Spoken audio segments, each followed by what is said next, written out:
So let me take you back about 9 years. That was when I was still a teenager, 17 years old, and my little brother was just a 10-year-old kid. Around that time, we went through something really tough. Our mom passed away. She had been sick for a really long time with this illness that just wouldn't get better, no matter what. It was a super sad time for us. Fast forward a bit, and my dad decided it was time to start a new chapter, so he got remarried within a year of my mom's passing. This was a huge change for us, but surprisingly, I found myself getting along with my new stepmom and stepbrother. We even had meals together, and it felt okay, you know? But then, things took a turn on my 18th birthday. My dad told me I had to pack up and leave the house. It felt like a bolt from the blue. Thankfully, my boyfriend was there for me and let me move in with him. College was up next for me, and let me tell you, it wasn't easy. I juggled classes and work almost full time just to make ends meet and pay for my education. It took me about 4 or 5 years, but I made it through. And guess what? I landed this amazing job as a manager right after graduation. The pay was beyond good. It was fantastic. So good, in fact, that I managed to pay off all my student loans and even started saving up some money. Through all of this, my brother has been my rock. He's pretty much all the family I've got left. Then, out of the blue, in July 2019, he drops a bombshell on me. Our dad was kicking him out, just like he did with me. My boyfriend and I didn't even hesitate. We invited him to move in with us. But we had a few ground rules. No trouble, help out with some chores around the house, and keep those grades up. My brother? He nailed it. He even got a job to help out with buying groceries. All this time, we basically had zero chats with our dad, but we kept in touch with our stepbrother. He's been a good friend through everything. Now, when my brother got ready to start college last summer, I made him a deal. I'd cover his college fees as long as he stuck to our rules. And you know what? He's been killing it straight A's and just doing awesome. Somehow, the news got back to my dad, stepmom, and stepbrother about me paying for his college. Here's where it gets a bit sticky. My stepbrother's also getting ready to go to college, but they're strapped for cash. It would mean taking on a ton of debt for them, which is tough. Out of nowhere, my stepmom gives me a call and straight up asks if I could pay for my stepbrother's college too. It was a lot to take in for sure. I straight up said nope when they asked me if I'd pay for my stepbrother's college. Don't get me wrong, I'm all in for helping out my real brother because, well, he's my blood and we've been through a lot together. But when it comes to my stepbrother, it's just not the same vibe for me, you know? Then, bam. 4 days ago, it was like my phone turned into a hotline for family drama. We're talking aunts, uncles, the whole circus cousins, grandparents, and so on, all hitting me up. They're accusing me of picking favorites like it's some kind of game. My head's been spinning because it feels like they've got me on speed dial and they're not hitting pause anytime soon. Every time I try to put my foot down and say no, it's like they're not hearing me. Makes me wonder if I've suddenly become the villain in their eyes. Oh, and just to fill you in on a little detail, my stepbrother's still living at home with dad and my stepmom. He hit the big one, 8 in November 2020. So, all these folks giving me grief, they're all on my dad's or stepmom's side. As for my mom's side of the family, well, there's nobody left. I reached out to them after I got kicked out, looking for some kind of lifeline, you know? But all I got back was radio silence. Now, all of a sudden, they're all about reaching out. Big shout out to everyone who's dropped comments and awards. Seriously, it's been a bright spot in this whole mess. But get this, a few hours after I spilled the beans online about the situation, I started doing some detective work because something didn't add up. How did they even find out I was covering my brother's college fees? It was supposed to be top secret, just between me, my boyfriend, my brother, and the bank guy. Here's where it gets juicy. Turns out, a friend of my stepmom who works in the college admin office decided to play Gossip Girl and told my stepmom about it. My jaw hit the floor. We're talking major privacy no-no. I was seeing red and now I'm chatting with my lawyer about suing her for blabbing. But wait, there's more. After I posted my story, I went back and reread all the messages from my extended family. And man, something about them just didn't sit right. It was like this nagging feeling in the back of my mind. Then it hit me, the way they were throwing accusations and blame around, making it seem like I was the one stirring the pot for not paying my stepbrother's way through college. It felt way off base and just added another layer of crazy to the whole situation. So I decided it was time to clear the air and get everyone on a Zoom call to talk things out. Here's the shocker. After my dad kicked me to the curb, he went around spinning this tale to everyone, making it seem like I just up and left because I felt like it. Like, as if I woke up one day, thought it'd be fun to bail, and then he plays the disappointed dad card. He did the same song and dance about my bro when he got the boot too. That right there is why none of them ever bothered to hit me up or check in. But here's the kicker. They had nearly a decade, 9 whole years to reach out, to say something, anything really, and they just chose silence. So I hit my limit. I decided it's time to cut them out of my life for good. I went full no contact mode, blocking them on my phone, social media, the whole 9 yards. I didn't want to hear from them again. Meanwhile, my dad, stepmom, and stepbrother kept blowing up my phone, trying to get me to listen, to change my mind. But after I found out they were spreading lies about me and my brother, I was done. I stopped answering their calls completely, and eventually blocked them too. My brother and I, we had a heart-to-heart and agreed it was best to just cut off all ties with them. It's kind of a bummer, especially about my stepbrother. We were pretty tight, almost like real buds. But when push came to shove, he sided with my dad and stepmom against me.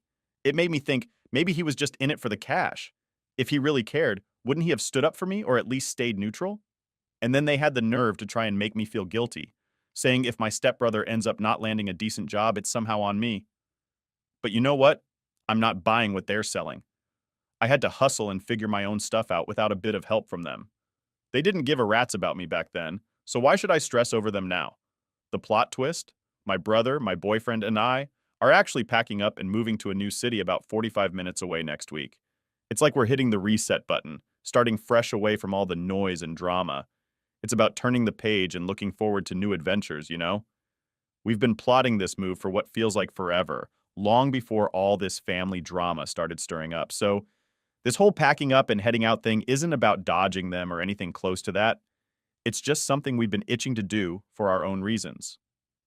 And get this, the folks we're leaving in the dust, they don't have a clue we're moving. And I'm not exactly jumping at the chance to update them on our plans. If they somehow catch wind of it down the line, I couldn't care less. In my book, they've pretty much vanished into thin air. Moving forward, it's just going to be me, my main squeeze, that's my boyfriend by the way, and my bro, just us three, rolling as our own tight-knit crew. Now I notice some peeps were wondering about my boyfriend's family situation. So here's the scoop. He's got a pretty big family, but they're all living on the complete opposite side of the globe. Despite being together for a whole decade, I've only had the chance to hang out with them a couple of times. Yeah, it's pretty wild, right? And yo, I really gotta say, all the kind messages you all have been sending our way, they mean the world to us. Oh, and just to clear up any confusion, I'm not hanging my hat in the US, and there's literally no one left on my mom's side to call family. I did take a stab at setting the record straight with my extended family, tried to spill the real tea on what went down. But guess what? Out of the whole bunch, only like 2 people actually took my word for it. There's a tiny part of me that thinks maybe, just maybe, me and my stepbrother might find a way to mend fences down the road. But as of right this minute, my head's just not in that game. Right now, my brother and I are laser focused on cutting the cord with my dad for good. We're even getting all our ducks in a row with legal stuff, talking wills, emergency plans, the whole 9 yards. It's a bit of a process, but we've got our lawyer on the case, working to get everything sorted. Update 1. Alright, so here's the latest scoop, and man, it's like something straight out of a daytime drama series. After the whole mess with the lawsuit, yep, we took that friend of my stepmom to court for spilling the beans on my paying for my bro's college. Things kinda took a turn for the surreal. We won, by the way, which felt like snagging a tiny victory in the middle of a hurricane of crazy. But just when I thought we could maybe start to chill and put all this family drama on ice, my brother drops this bombshell on me. Out of nowhere, our stepbrother hits him up with this super emotional apology.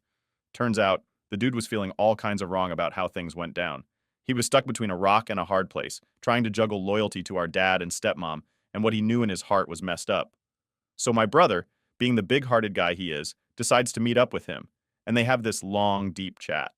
My brother comes back kind of shook, saying maybe we got our stepbrother all wrong, that maybe he was just another piece getting moved around in our parents' messed-up game. Now I'm sitting there, kind of floored, thinking about giving our stepbrother a shot to set things right.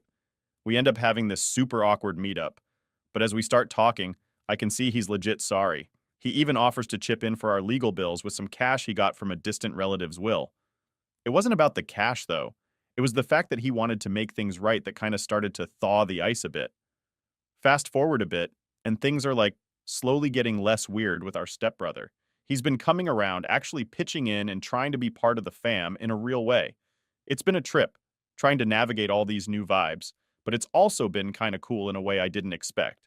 Then there's the whole circus with my dad and stepmom. After the lawsuit and our big move, they've started sending these letters full of sorry and let's talk. I haven't even thought about hitting them back yet. That's a whole other level of drama I'm not sure I'm ready for. But through all this, my boyfriend and the few fam members who got our backs have been solid as rocks. They're the real MVPs, sticking with us through every twist and turn. And my brother and I, we're tighter than ever, finding new stuff to do together, planning trips, and basically just soaking up the good times after riding out that storm. What's next for us is kinda up in the air. Healing, for sure. Forgiveness? Maybe, down the line. But one thing's crystal clear. We're the ones writing our story now, choosing who's in it and who's just a footnote. This whole saga has shown us that family isn't just about who you're related to. It's about who's there for you when things get real. And sometimes, it's about giving people a second chance to show they can be part of your story. Story 2. Stepsis stole my car and wrecked it, but Dad defended her. So I left, but now she wants to move with me. It's been a whopping 5 years since my dad and my stepsister even bothered to throw a word my way, all because of a whole mess that went down with my car getting wrecked. And now, out of nowhere, they're popping up again saying they need my help. Can you believe it? When my dad first broke the news that I was going to get a new sister, I was over the moon excited. I mean, the thought of having more family around sounded pretty sweet. You know how people always say having a big family is like the best thing ever? Well, I was ready to have that for myself. But oh boy, I had no clue what I was in for. So I'm Sarah Tony, just a regular girl trying to navigate through this thing called life. And suddenly, I find myself smack dab in the middle of what feels more like a nightmare than a family. My folks? Well, let's just say they were anything but the dream team. Even before they decided to call it quits and get a divorce, our home felt like it was the main stage for the world's loudest and most pointless arguments. They could start a full-blown shouting match over literally the smallest stuff. It got me thinking, did they ever really dig each other, or was it all just for show? Then, when they finally decided they'd had enough of each other and split up, they came up with this plan that I'd bounce back and forth between them. I'd spend the weekdays with my dad and then the weekends with my mom. My mom was kind of forced into agreeing with this setup since her job was always demanding her attention. Let me tell you, being an only kid and dealing with all that back and forth was the loneliest gig ever, especially right after they split. But just when I thought it couldn't get any weirder, my dad comes home one day and is like, "Guess what? You're getting a stepsister and her name's Dara. Oh, and her mom's moving in too." So, just like that, I've got a brand new stepsister who's 22 and a stepmom to boot. Suddenly, this was my new family. I was just hitting the teenage years, 13 to be exact, when my life took a major turn. Not too long after my parents decided they were done with each other and got a divorce, my dad made a quick move and got remarried. That's when my stepmom and her daughter, who we're going to call Dora for the story, barged into my life. It wasn't even a full 3 months after the divorce ink dried that they started calling my place home. Imagine a messed up version of Cinderella, minus the glass slippers and fairy godmother, and that's kind of what I was living. Except in this story, it felt like I was the ghost haunting the attic or something because my dad acted like I straight up didn't exist anymore. There they were, my dad, his new wife, and Dora, pretending to be the picture-perfect family, leaving me out like last year's Halloween candy. When Dora had a birthday, it was as if the whole world needed to stop and celebrate. My birthday? You'd have better luck remembering a dentist appointment from 2 years ago. My dad treated Dora like she was the president's daughter or something, driving her to school every single day, while I had to hop on the bus like it was no big deal. Dora was like this shining star in their eyes, the so-called perfect daughter, never setting a foot wrong. Me? I felt like I only popped into my dad's mind if there was something to complain about or criticize. It was like being more invisible than I ever thought possible, even more than those days when it was just me and him before all this. And let's not forget about Dora. To my dad and stepmom, I might as well have been a piece of furniture, but Dora? She noticed me all right, but not in any kind of good way. She was always on my case, nicking my stuff, making snide comments, and basically wanting anything and everything I had, no matter how small or meaningless it seemed. The only time I felt like someone actually saw me, like really saw me, was when I was with my mom. But even then, she was so caught up in her super demanding job that those moments were few and far between. This whole circus went on for about 3 years, just like that. I'm just your average teenager, trying to make my way through the jungle of high school and home life. But at home, it's like I've turned into a ghost. My dad? He's pretty much checked out when it comes to me, hardly noticing I'm around. And my stepmom? Well, she acts like I'm just another piece of furniture unless she's got a reason to complain. Then there's my stepsister, Dora. Let's just say she's not the loving sister type, more like the make your life miserable for fun type. Trust me, it wasn't exactly the dream family setup. But I kept my head down and powered through because that's what you do, right? Fast forward to me hitting 16. I've got this fire inside me to do something big, something for myself. So I land a job and start stashing away every bit of cash I can. I've got this dream of driving my own car, feeling that freedom of hitting the road on my terms. My mom sees me hustling and decides to pitch in. And before you know it, we've got enough saved to buy a car. It felt like a major win. I'm talking about taking care of the insurance, gas, the whole 9 yards, all on my dime. Because let's be honest, expecting dad to chip in for anything beyond the bare minimum was like waiting for snow in the Sahara. No sooner had I brought that shiny beacon of freedom home than Dora starts circling like a shark that smelled blood. She's all, let me borrow your car, day in and day out, despite having recently turned her own ride into a scrap metal project because she drives like a bat out of hell. I'm no fool. I've seen her track record, so my answer was a big fat no every single time. But Dora? She's got persistence in spades, whining and nagging at me nonstop. Still, I wasn't about to cave. Then one day, I come back from whatever after-school thing I had going on, and my car is AWOL. Vanished. Poof! Turns out Dora had gone behind my back, sweet-talked my dad into handing over the keys, and took my car out for a joyride without so much as a buy your leave. She rolls back home at 10 p.m., with my car looking like it's been through a demolition derby, and has the gall to act like it's NBD. Fuming, I storm over to my dad, ready for some justice, thinking he's got to see things my way this time. But nope, instead, I get a lecture about how I'm the bad guy for not sharing, for being selfish. And then, out of nowhere, my stepmom decides to join the fray. Yeah, the same stepmom who usually pretends I don't exist, unless it's to pin something on me. They're both on me about how I should have been more generous, more understanding. It was like Bizarro World, where up is down and right is wrong. Out of nowhere, it's like the whole house turned on me. Picture this. Dora, my stepsister, decides she's just going to take my car for a spin without even asking me. And wouldn't you know it, she ends up smashing it up. But here's the kicker. Somehow in some crazy upside-down world, I end up being the bad guy in this story. My dad starts laying into me, calling me selfish and mean. That stung more than anything else I dealt with in that house. It was the final straw, really. The next morning, I just couldn't deal with it anymore. I packed up all my stuff and hightailed it back to my mom's place. Now you'd think my dad might have shown a little bit of concern, right? Nope. He didn't seem to care one bit, even though he was getting all the updates about me from my mom.